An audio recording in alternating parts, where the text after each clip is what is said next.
Hi everybody, Dr. Jason W. Morrison, theologist, New South Wales, Australia. Religion can deceive, can't it? Watch this story and see how easy it can happen. Here we go. First, the 7-year-old boy facing death because his parents' religious beliefs prohibit blood transfusions. The couple, devout Jehovah's Witnesses, acknowledge their son needs a liver transplant, but refuse to consent to him receiving blood. As Jenna Hudson reports, they're headed to the Supreme Court. Supreme Court, goodness. We understand this is very stressing for you, but how can you deny your son the treatment he needs to survive? We are talking about the difference between potentially a child dying or surviving. You could give him the consent to have this blood transfusion. Why won't you? Why can't you? Parents around the country are right now shocked and angry at the heartbreaking determination of this mum and dad. Their 7-year-old son has a genetic disease that's shutting down his liver, and he will die unless he has a liver transplant.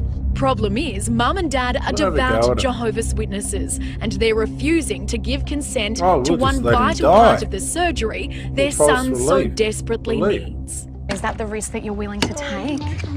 The blood transfusion their little boy will most certainly need during the operation is completely against their religious beliefs. For Jehovah's Witnesses, there are essentially no exceptions for the acceptance of blood transfusions. How can you deny your son, though, of a blood transfusion he so desperately needs? Please leave me alone. The Children's Health Queensland Hospital is taking the parents to the Supreme Court in a fight for the little boy's life. In these documents, it states the parents are aware their child will die within 2 years without this treatment. But on the consent form, the father has crossed out the words blood transfusion. I don't believe that the argument that you can have a transplant without a transfusion is logical, because you still have some residual blood from the donor in the transplanted organ. Dr. Ross Walker is one of the only Australian medical practitioners who is willing to talk on camera about this sensitive topic. When we're talking about the life of a child, I think people's own religious beliefs have to stand aside. This is the little boy's paediatric gastroenterologist. In court documents, she shares her deepest concerns. Death is an inevitable consequence of liver failure unless a liver transplant is performed. In a small patient, even a relatively small amount of blood can be significant. All doctors involved in this controversial and delicate case cannot be interviewed because this medical tug-of-war is still before the Supreme Court. You can't have the transplant without the transfusion in the vast majority of cases. A doctor in the court affidavit also states if the boy has the liver transplant with the blood transfusion soon, he has a 90% chance of surviving for another 5 years and a 72% chance of living for more than 25 years.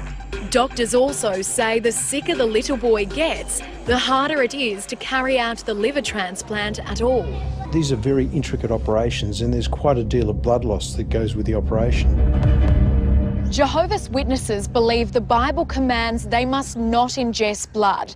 They say blood represents life and only God is the giver of life. We're told what these parents are fearing is that their child will be polluted, both spiritually and morally.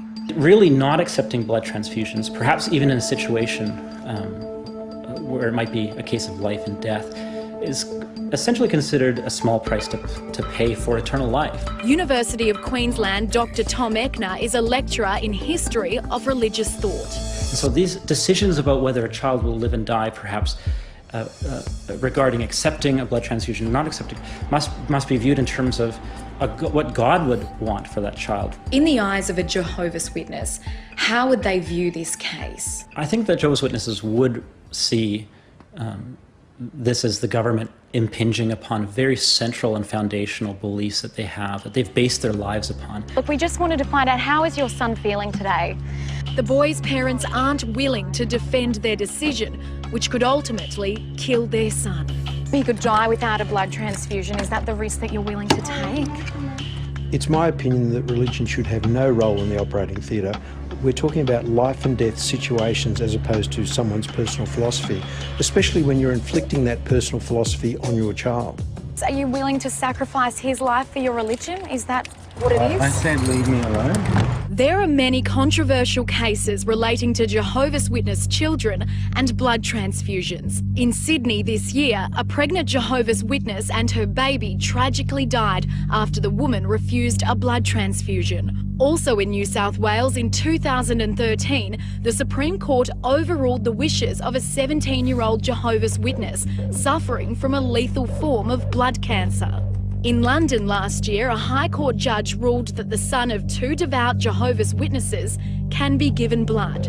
And in Dublin in 2008, a High Court judge said a 4-year-old girl could undergo a life-saving blood transfusion, despite her parents' objections. I don't believe that Jehovah's Witnesses are irrational people. I don't believe that we can just simply label them as good or bad. It's not that black and white. And I think in that situation, we've got to do what's best for the child. Is your religion more important to you than your son's life?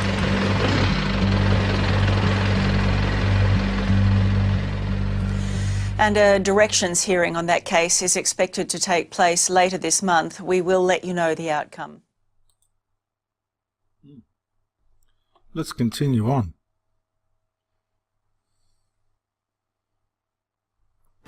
This is from jwtruth.org.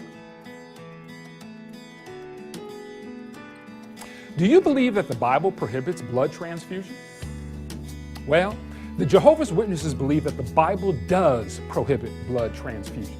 And if this interpretation is right, then the Jehovah's Witnesses are following God's word. God bless them.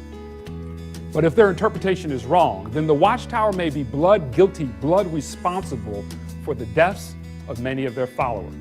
God have mercy on them. The Jehovah's Witnesses are permitted most forms of medical treatment, but under no circumstances must they ever have a blood transfusion.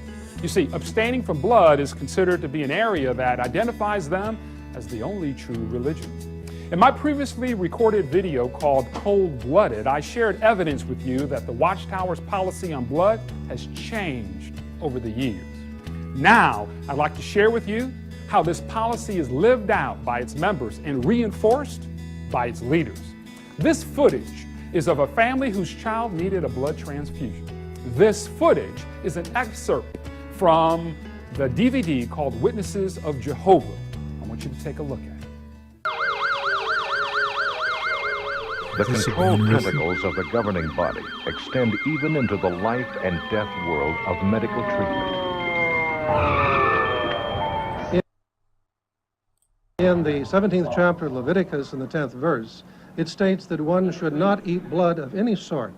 This means that God does not want us to sustain our life off of the life of some other creature. And that for that reason, because God has forbidden it, we abstain from taking blood.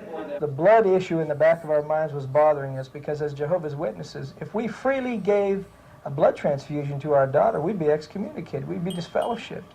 Well, the doctors finally came to our room and it was just like an ultimatum. They said, listen, we know from our records that you're a Jehovah's Witness. We know that you don't take blood transfusions. And the doctor looked me straight in the eye and said, Mr. and Mrs. Blizzard, you have to make a decision, yes or no, whether your child lives or dies. I remember going over to the bed and she had these cords and wires keeping her alive, life support systems, and holding this limp child that was our only daughter, and just going over to the window and looking out and watching the clouds and the sky and just started to weep. And I said, oh God, Jehovah, and I prayed to Jehovah. We just had a real distinct impression that we were supposed to obey God's law and go by what we had always been taught, and that we were to let our daughter die. And so we just called the doctors back in and told them that we had just had to let her die, that we had to obey God's law. About a half an hour later, a sheriff deputy came to our room and gave my wife and I both citations, and they told us that a court order has already been issued, your daughter is going to get the blood, and they also warned the staff of the hospital not to allow us to take Jenny out of the hospital. And we were charged with child neglect and abuse. The witnesses, there was Rightfully multitudes so. of them that came up to the room, just swarmed the room, tried to giving us Watchtower articles about artificial blood, and you just can't let your child take that blood, and just putting this heavy guilt trip on us. The elders were relieved to find out that there was still time to get Jenny out of the hospital, and they would come up to me and say, hey, I've got a plan. We can get her, we can hire a helicopter, we can sneak her out of this hospital, just unhook the tubes, and we're gone. And I said, wait a minute. You can't do that. It's against the law. I'll be charged with murder. They said, that's a chance you're going to have to take. And see how fanatical the Jehovah Witness Watchtower Society is? I don't think the public really realizes how dangerous the Jehovah Witness cult is. Listen to these poor people. I just told them, look, I just can't let my child die in that way. And the elders were just so upset. They left in a huff. They were mad. And one of the elders said on the way out, he looked me in the eye and said, you know what? I hope your daughter gets hepatitis from that blood. What a horrible thing. That's the mentality of this cult. That's the vicious mentality of this Jehovah Witness cult. Horrible, wicked cult. And that was just the straw that broke the camel's back. I was just broken here. My own people, God's organization, turning against me, cursing me, because I just wanted to see my child live. And so they left. And we were all alone.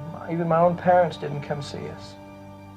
I think many times Jehovah's Witnesses have really never thought the blood thing through. No. It's either right or it's wrong. If it's wrong, the Watchtower Society is guilty of causing the deaths of thousands of people. That's wrong.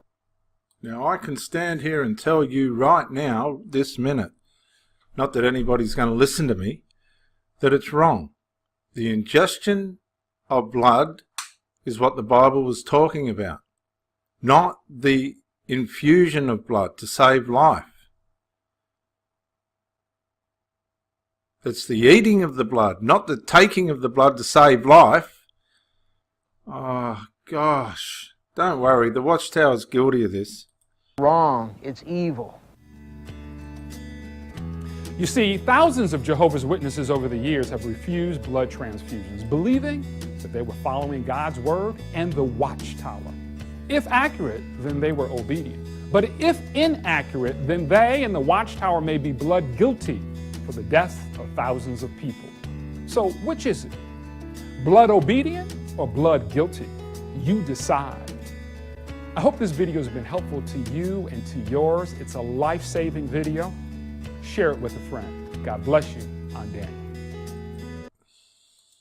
They're a good channel, that. I'll just put it back up. It's jwtruth.org. jwtruth.org. I just want to say to you, like, if you take smoking for instance.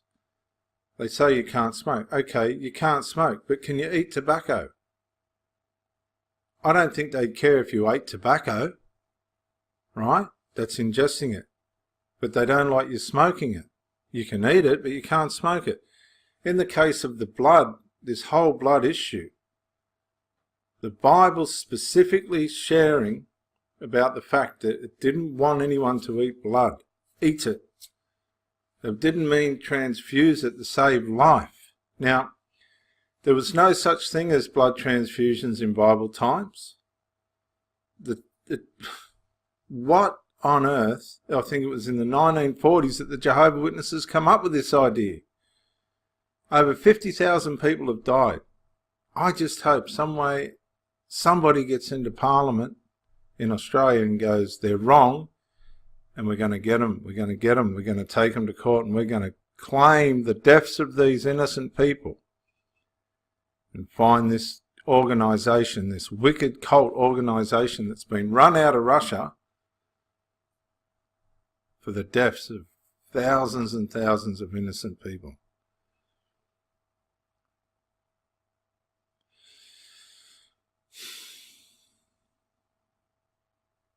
You know, they talk about things that you can't do and you can do, and yet a lot of them drink behind closed doors. And they've got all other sins going on. Yet they'll stand there and watch someone die. That's about as demonized and demonic as you can get. It's the opposite of Christ. Christ wouldn't let somebody lay there and die. This is Dr. Jason W. Morrison, theologist, New South Wales, Australia. Bye for now. Yeah, Dr. Jason Morrison, theologist again. I just want to say thank you for watching the videos, and I hope you got plenty of self-rediscovery and freedom out of it. If you watched it on YouTube, please share or like, maybe even comment. If you watch it on Facebook, like, comment, share. But most of all, get out and live. This isn't a rehearsal. You've got a one-off life. Don't let your loyalty and your faithfulness blind you to the life that you should be experiencing. Till the next video, thank you for watching, and bye for now.